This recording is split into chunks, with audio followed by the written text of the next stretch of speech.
In cafeterias where students eat, the first sound you should hear is laughter. The joyful kind that fills the room where people eat, that depicts happiness. But in Hawthorne Preparatory School's cafeteria, it's not the same. You will hear the sound of laughter too, but unfortunately, this isn't the usual joyful kind. Instead, it's that sharp, metallic laughter that cuts through a crowd and leaves someone smaller on the other end of it. At the center of it all, Caleb Monroe sits alone. His uniform is neat, his head slightly bowed, and his left leg, braced in a carbon fiber support, trembles as he moves. His fingers trace the pattern of the table, counting silently. He does that when he's nervous. Caleb is the son of Jonathan Monroe, the billionaire real estate tycoon whose face appears on magazine covers under headlines like "The Man Who Owns the Skyline." But in this cafeteria, none of that power protects his boy. To them, Caleb is just the awkward one. Too quiet, too slow, too different. He hears the whisper before the noise grows. Marble Boy's eating alone again. Then another. His dad could buy him new legs, right? The laughter spreads. Caleb doesn't look up. He's learned that reacting feeds them. But the tray in front of him shakes slightly. His grip tightens on his fork. And that's when Tyler Briggs walks in. Tall, perfect posture, the son of a tech billionaire. He's the kind of boy who knows how much power a smirk holds. His group follows him like gravity. Tyler stops by Caleb's table, looks down at his lunch. Plain sandwich, apple slices, nothing fancy, and scoffs. Still eating like a hospital patient, huh? The table around him explodes in laughter. Caleb's shoulders stiffen. Tyler reaches for the crutch, leaning beside the chair. Caleb grabs it, but Tyler's faster. He lifts it into the air like a trophy. "Hey everyone," Tyler calls. "Check it out. The billionaire's boy still needs training wheels." Phones rise. Screens start recording. Someone yells, "Do a spin, Marble Boy." Caleb stands, trembling. "Give it back." His voice is small, careful. Tyler grins. "Say please." Silence. All eyes on him. Caleb says nothing. His lip trembles, barely visible, but Tyler sees it. That's what he's been waiting for. He tosses the crutch down the hallway. It clatters against lockers and disappears from sight. Caleb's body folds, half from shock, half from the humiliation of every eye watching. Then suddenly, from the corner table, a voice cuts through the noise. Calm, clear. Enough. That was Asha Bennett. Who's she? Click like and subscribe to know who she is and how she's a big part of this story. Asha Bennett has always moved like a shadow. She had learned how to exist quietly in a world that never stopped watching her. Her scholarship had been the talk of the board meeting when she was admitted. A diversity milestone, someone had called it. To her, it felt like an invitation into a house where she'd always remain a guest. Her mornings began before sunrise. The cracked alarm clock on her bedside table rang beside a photo of her father, Malik Bennett, a man whose presence filled a room even in silence. The picture was from before everything changed. Him in his Marine uniform, grinning, his hand resting on her small shoulder. Every morning, she'd glance at that photo before pulling on her worn uniform and sneakers that had lost their shine years ago. Her mother, Danielle, would already be up, pressing a white blouse with hands marked by bleach and exhaustion. "Breakfast's on the counter," she'd say, her voice soft but lined with fatigue. The apartment above the salon smelled faintly of hair dye and fried plantains, the smell of survival. The bus ride to school was another world entirely. Students from Hawthorne didn't take buses. They arrived in SUVs, Teslas, black sedans with tinted windows. Asha arrived with earbuds in, ignoring the looks, her mind somewhere between the noise and her father's old words. Power isn't how hard you hit, it's how calm you stay when the world wants to see you break. He'd said it the day she'd come home, crying after being called ghetto by a girl in elementary school. He'd knelt to her level and wiped her tears with the back of his hand. "Don't let them turn your heart into a weapon," he told her. "They already expect that." 2 years later, he was gone. Shot in a convenience store robbery gone wrong while trying to protect the cashier. She never forgot the police report. Suspect remains unidentified. The world had moved on. She hadn't. By the time she was 13, she had found her way back to her father's old gym. A dimly lit space under a highway bridge where the air smelled of sweat, rust, and discipline. The men there didn't go easy on her because she was a girl. They went harder because she was Malik's daughter. She learned balance before strength, silence before speed. When the world mocked her, she trained. When the teachers at Hawthorne mispronounced her name 3 times in a row, she smiled, repeated it once, and moved on. Control was her armor. Her father's words had become scripture. But every day at Hawthorne tested her patience. It wasn't the open insults that got to her, it was the quiet ones. The teacher who looked surprised when she aced the physics exam. The girl who whispered, "You speak so well," as if it were praise. The counselor who suggested she apply to colleges that match her background. She learned to respond with stillness. That was her rebellion. It was that stillness that carried her into the cafeteria that day. The room buzzed with chatter and laughter.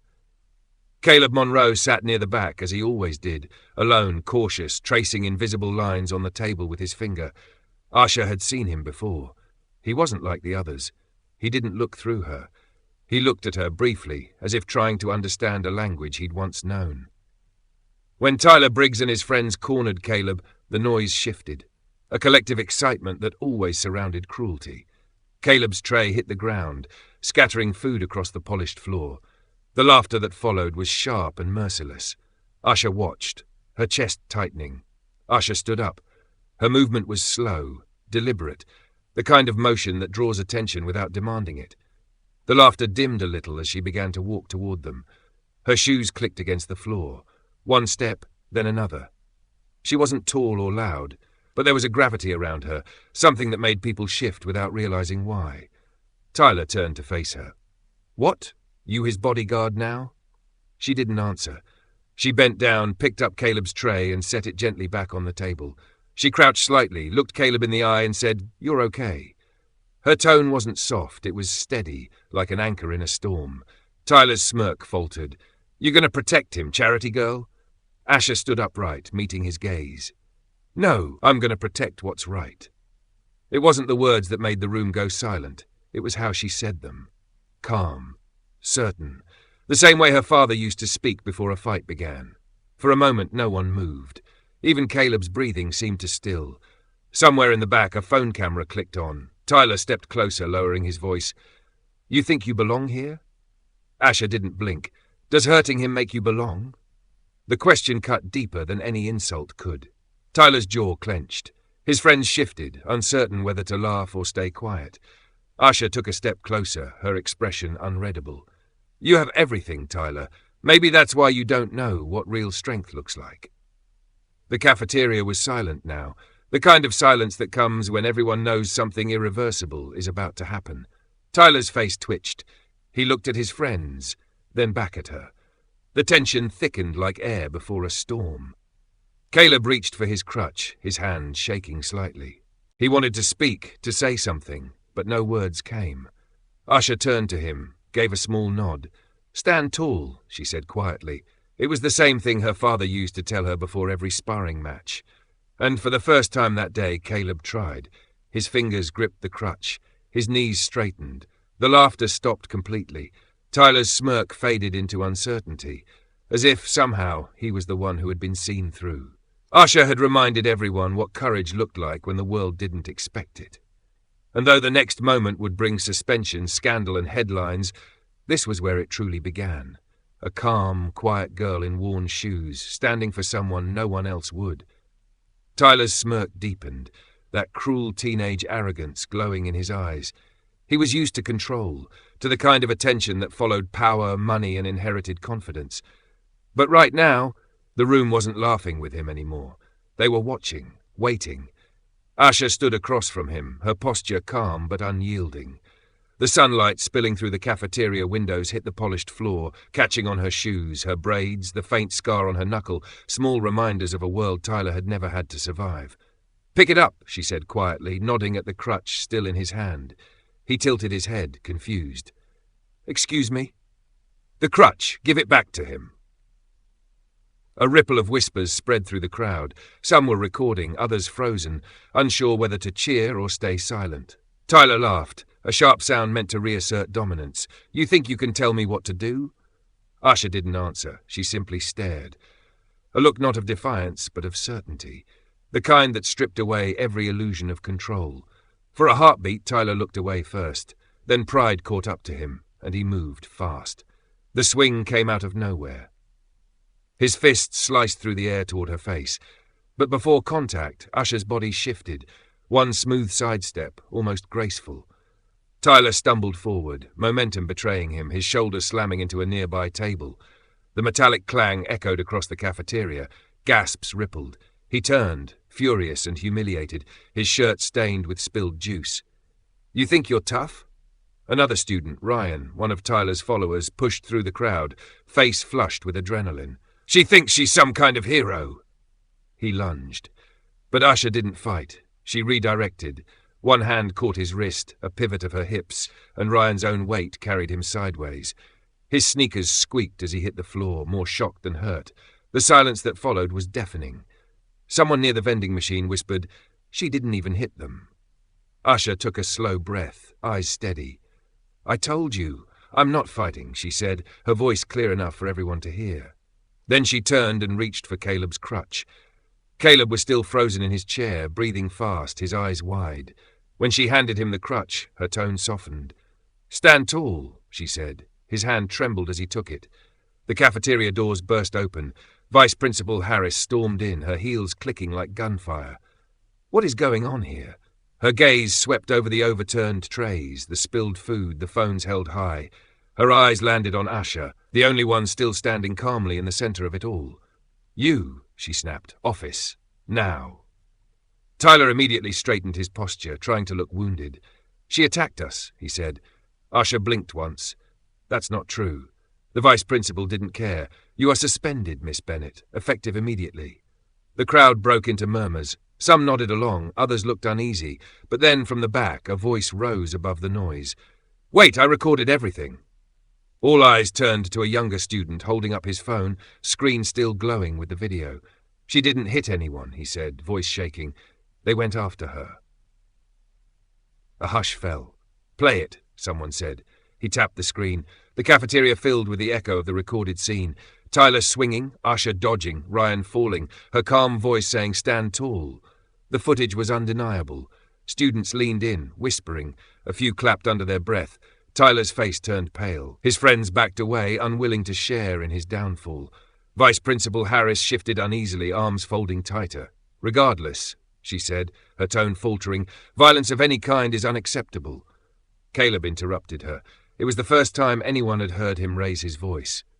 "She saved me." The cafeteria froze again. His words came out rough, uncertain, but full of conviction. "She saved me," he repeated louder this time. Harris opened her mouth, but didn't respond. The authority in the room had shifted, and everyone felt it. Asha didn't move, didn't smile, didn't gloat. She stood still, breathing steadily, her gaze drifting to Caleb. There was no triumph there, just quiet relief that he'd found his voice. One by one, the phones lowered. The silence was thick, reverent almost. For the first time, the school's elite watched a different kind of power unfold. Not money, not lineage, not reputation, but restraint. Tyler mumbled something about misunderstanding, but no one was listening anymore. The cafeteria that once belonged to him had turned against him in minutes. Asha turned toward the vice principal. "May I go now?" she asked. Harris hesitated. "We'll discuss this in my office." "Fine," Asha said. She handed Caleb his backpack, then quietly added, "You did good." He nodded, eyes wet but shining. As she walked toward the exit, the hallway stretched out ahead of her like a tunnel. She knew how this story usually went. Black girl steps out of line. Punishment first, truth later. But she'd done what her father taught her. She stayed calm when the world wanted to see her break. Behind her, whispers grew louder. Someone said, "She didn't even touch them." Another added, "She was protecting him." And then applause, soft at first, then growing. Not everyone joined in, but enough did. She didn't turn back to see it. By the time she reached the door, Caleb was still standing. His crutch wobbled slightly, but he stood tall, just like she told him. The look on his face said everything: gratitude, disbelief, and a kind of courage he didn't know he had. In that single moment, 2 lives changed. Hers, because she'd finally drawn a line no one could erase. His, because for once someone had seen him not as a billionaire's son, but as a boy worth standing up for. And though she didn't know it yet, the video of that moment, her calm defiance, his trembling gratitude, would ignite something far bigger than a school cafeteria. Before the day ended, it would leave the walls of Hawthorne, travel through feeds, headlines, and living rooms across the country. But right now, in this still, charged silence, all that mattered was that she'd stood her ground, and the truth had finally stood with her. The next morning, Hawthorne Preparatory felt different. The same marble floors gleamed under the same fluorescent lights, but there was a new tension in the air, a quiet hum of disbelief. Overnight, the world had found its newest story. Black scholarship student defends disabled boy from bullies. It was everywhere, on news banners, on TikTok edits with slow piano music, on every screen glowing in the hands of students pretending not to care. In every clip, Asha's calm stood out like light in a storm. She didn't yell. She didn't swing. She simply moved, measured, precise, controlled, and helped Caleb to his feet. The internet loved her for it. The headlines called her the girl who didn't bow. But while the world praised her, the school didn't know what to do. The administration had built its image on discipline, reputation, silence. Now the silence was being weaponized against them. In the principal's office, the staff whispered about damage control. She broke code, one said. We can't encourage vigilante behavior. Another replied, the footage says otherwise. Somewhere in the middle sat the vice principal, the same woman who had shouted suspended without asking a single question, now shrinking under the weight of her own decision. Asha arrived at school later that morning, wearing the same shoes, the same calm expression. There was no arrogance in her walk, no pride, only purpose. Some students clapped as she passed. Others lowered their eyes, ashamed of what they had done or failed to do. Tyler wasn't in school that day. Rumour said his parents had pulled him out until things cooled down. Caleb was waiting for her by the steps. For the first time, he wasn't looking at the ground. He stood taller, even with his limp. I told my dad, he said quietly. He's coming here. Asha hesitated. Why? Caleb looked away. He saw the video.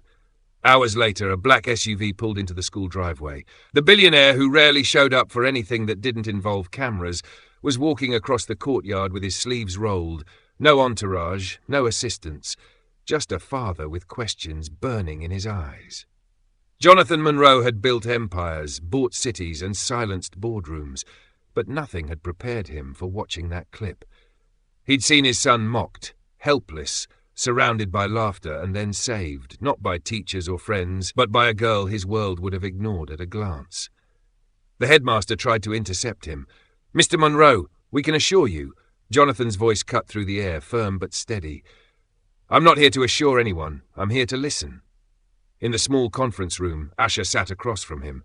Danielle, her mother, was beside her, nervous, hands folded tightly. Caleb sat to the side, eyes fixed on the floor. For a long moment, no one spoke. Jonathan finally broke the silence. You stood up for my son. Asha nodded. I stood up for what was right. Her tone wasn't defensive. It wasn't performative. Just honest, the same calm that had silenced an entire cafeteria. Jonathan leaned forward. Do you know what most people would have done? I've seen it, she said quietly. Most people look away. Danielle's voice trembled as she added, she gets that from her father. That name, her father, hung in the air. Jonathan had seen it in the trending posts, the old news photos. Malik Bennett, Navy veteran, community boxing coach, killed protecting a store clerk. It wasn't lost on him that the daughter of a man who died defending someone else had just done the same thing, only now in a world that was watching. I knew your father's story, Jonathan said softly. He stood between danger and someone weaker than him. That kind of courage doesn't vanish, it passes down. Asha didn't reply. She just looked at Caleb, who was blinking hard to keep from crying. Jonathan turned to the principal. You suspended her? The man stuttered. We were told she initiated physical contact. Jonathan's tone sharpened. You were told. You didn't watch. No one in the room dared to speak after that. That evening, Jonathan drove home in silence. He passed through the tall gates of his glass mansion, the same walls that had kept the world out, but also kept his son locked in a loneliness money couldn't cure. The video played again on his phone. Asha's calm, Caleb's fear, his own absence. He realized that the girl from Detroit had given his son something he hadn't been able to, protection without pity, strength without show. He sat at his desk that night and wrote a single email to the school board. The subject line read, Asha Bennett Initiative. A week later, Hawthorne held an assembly that no one would forget. The entire student body gathered in the auditorium. Teachers, parents, reporters. The buzz of curiosity filled the air. On the stage stood Jonathan, Caleb, Asha, and Danielle. Behind them, a banner read, The Bennett Foundation for Courage and Integrity. Jonathan spoke first, his voice carrying the weight of both wealth and regret. This school teaches excellence, but excellence without empathy is empty. Asha Bennett reminded us of that. From today, this foundation will provide scholarships for students who show courage, not just grades. The applause was thunderous. Some stood, some wiped tears. Tyler wasn't there, but his name wasn't needed anymore. When it was Asha's turn to speak, she stepped up slowly, unsure of what to say. She didn't have a rehearsed speech. She just said, My dad used to tell me, the world respects loud people, but it only changes for calm ones. I didn't plan to go viral. I just didn't want to see another person get crushed for being different. The room fell silent again. Not the awkward kind, but the kind that comes when truth is too real to interrupt. After the event, students who had once mocked her came to shake her hand. Some apologized. Caleb stood beside her, his crutch in one hand, his confidence returning piece by piece. Weeks passed. The noise online faded, as all viral things do, but the story didn't die. The new foundation began sponsoring inner-city students. Hawthorne's culture shifted, not overnight, but enough that silence no longer felt safe. And for Asha, life went on, quietly, steadily, as it always had. She didn't chase interviews or endorsements. She went back to class, to homework, to long nights helping her mother. But sometimes, walking down the hallway, she'd notice Caleb standing taller, smiling more, and she'd know that her father would have been proud. One afternoon, Jonathan visited the old boxing gym in Detroit, the one Malik used to run. It was falling apart, dust everywhere, but the spirit lingered. On the wall, a faded sign read, Discipline before power. He touched the words, then turned to Danielle. We'll rebuild it, he said quietly. Not as charity, as legacy. Months later, a new plaque was hung beside the gym door, the Bennett Center, for courage, calm, and character. And beneath it, smaller letters read, Founded by the Monroe family. Back at Hawthorne, in the same cafeteria where it all began, Asha and Caleb sat together at lunch. This time, no one was laughing. The same room that once echoed with cruelty now hummed with quiet respect. Asha didn't smile wide, just a small, knowing nod, as Caleb spoke about his dreams for architecture and designing accessible buildings. In that simple moment, two kids from different worlds now equals, the story found its real ending. Because sometimes, change doesn't come from wealth or noise. It comes from calm hands, steady hearts, and a single act of courage that refuses to fade. Stories like this don't just entertain. They remind us how important it is to stand up against injustice, no matter who's at the receiving end of the injustice. Subscribe if you want to keep remembering.